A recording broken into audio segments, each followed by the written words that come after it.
I'm Tony Ruiz of Gold Derby, and I'm here with Cary White, the production designer behind 1923. And Cary, I usually don't start this way, but I have to because I had read, for all intents and purposes, kind of retired, but Taylor kind of brought you into his universe, and I wonder if you could tell people how that came about. Well, sure, Tony, I'll be happy to. It turns out, one of Taylor's favorite show in the world, I think, is a show that I happen to be the designer on called Lonesome Dove, a miniseries. And,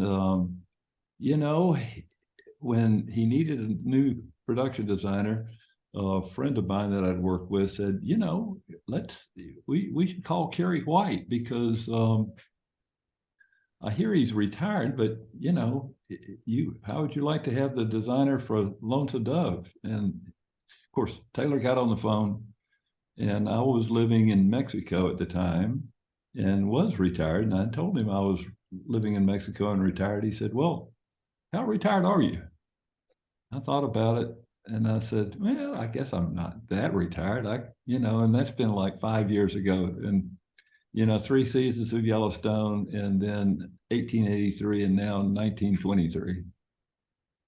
Well, so what was it about these shows, about Taylor's vision that made you want to join it?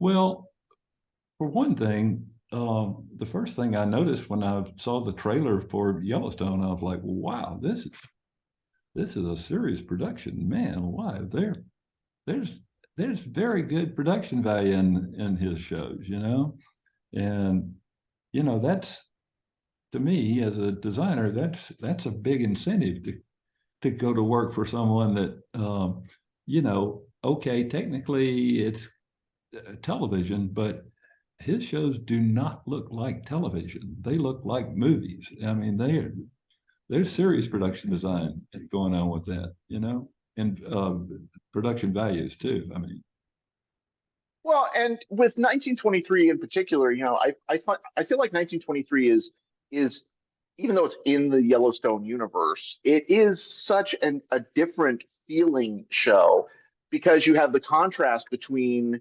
the Montana stuff and kind of the Africa and the boat and Italy. And so I'm wondering what was really kind of like your approach to this particular series.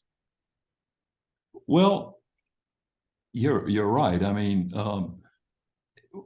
we were always thinking about where we were coming from with, and we had to rebuild the great room that you see in Yellowstone, and also the entire lodge, a huge build.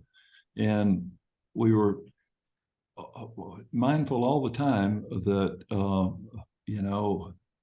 that everyone knows this show and knows the characters, and so we kind of understood all that and tried to take that and then adapt it to 100 years later. And so that was a big part of it. And I thought, if Lonesome Dove was Taylor's model for 1883, I think my personal opinion is his model for 1923 is Legends of the Fall. Because, if you think about it, it's a Montana ranching family. One son gets killed in World War One, and the other son is traumatized by World War One and becomes a big game hunter. Hey, there's some similarities. So, What? Go So ahead. where does your process start? I mean, does it start with conversation with Taylor? Does it start with looking at the scripts? Does it start with research? Where does your process begin? Taylor doesn't. I mean, we will have some conversations, but the first thing that happens is I get that script and read it, and Taylor writes very fast. There's there can be some typos in it, but he is very he puts everything he wants on the show in that script. So I've never worked with scripts that are quite as sacrosanct as Taylor Sheridan's scripts. When he will tell you, he will describe exactly what he wants to see on film, and then then you'll kind of follow up with questions and you try to get some feedback from him, but he's a busy guy. It's kind of hard to get feedback sometimes. Was one of these particular locations, I'm thinking specifically the dichotomy between, the Dutton story in Montana and, kind of Spencer's story overseas. Did one of those produce more of a challenge for you than the other? Oh, Tony, everything about 1923 was a huge challenge. We started off like in August and had a December air date and with no scripts, and it was just, and then as you say, with that whole second storyline happening in Africa, I've never done a show where I had to do as much globetrotting as I did on this show. I made 4 trips to South Africa, 3 trips to Malta, went a trip to Morocco, and just one Sunday I took a ferry ride over to Sicily. So, I did some globetrotting on this show. So, explain. I think there's this misconception about what production design is. A lot of people think it's just, oh, you just create the space, but it's more complex than that, isn't it? It's far more intricate, isn't it? Oh, I think about the characters a lot, and just like the environment you're in, it reflects who you are, and I'm really enjoying your environment right now. And so, that's a huge part of the whole process. And, then you just try to think cinematically and think what will be the most cinematic thing we can do to bring the words on the page to life in production design. How did you start in production design? It's such a very kind of, I think, specific field, and you don't always just necessarily hear about, how one gets into it. How did you start?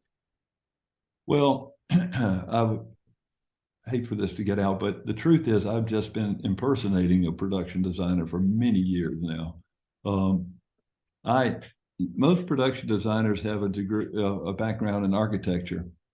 I started off as an art major, but then decided I'd probably starve to death as an artist. So I copped out of that and got a degree in business administration, which I've never been a businessman, so that didn't really help me. But I was thumbing through the course catalog there at the University of Texas and said, I can get college credit for going to movies. Man, I can do that all day long.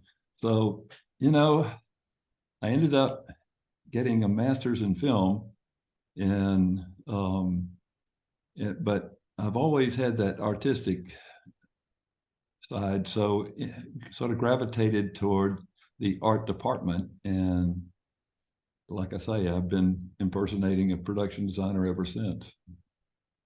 Well, has technology changed the way that you do your job? Are you kidding? Hell yeah. Hasn't it changed for everyone? My God. Yeah, when we started off, we had little pagers, and those were a lot of fun on a Western. When, you're shooting back on a ranch, you have to go through 3 or 4 gates to get into this place. And you get back there and get a 911 page. By the time you can get out off the ranch back to a payphone, the crisis is over, whatever it was. That's just one example. I mean, there's countless computers and everything is, and people working remotely. And I mean, it's just the whole world has changed completely. Does it change the way you conceptualize or come up with your designs? Are you like a pen and paper on a sketchbook sort of person? Do you use technology to create designs? How do you work?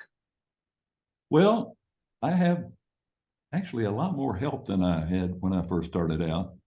And and work with some really talented people. So yes, it has changed. I mean, I'm still doodling and drawing and that sort of thing, but I've got some people that are around me that are just so damn good at what they do that it it makes it a lot easier.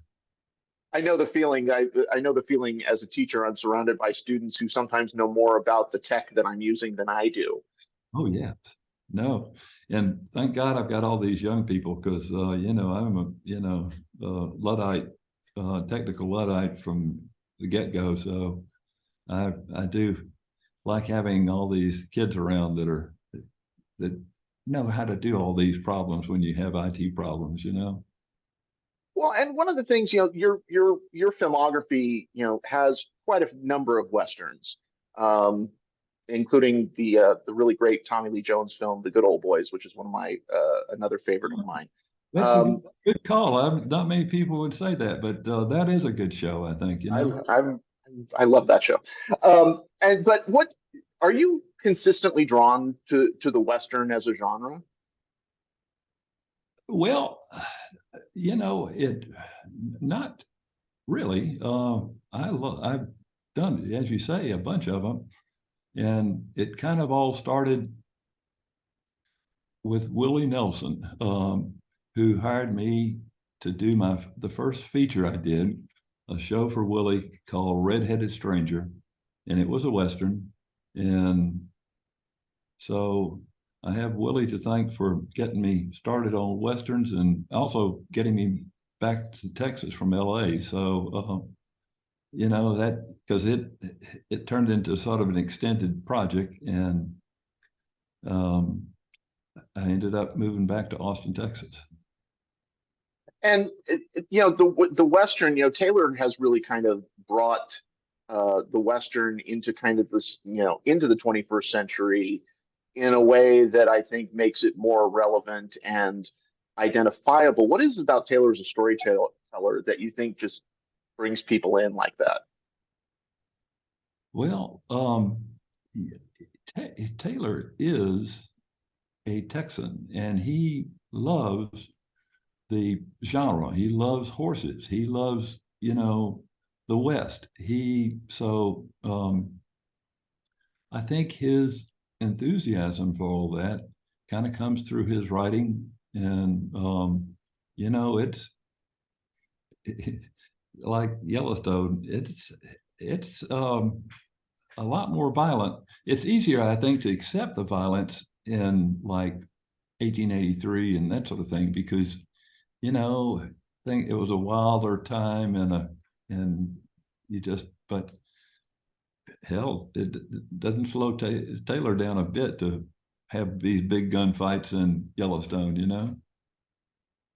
Curious because Lonesome Dove is my favorite, also my favorite film of all time. I'm just wondering if you have any specific memories from making that show that stand out to you.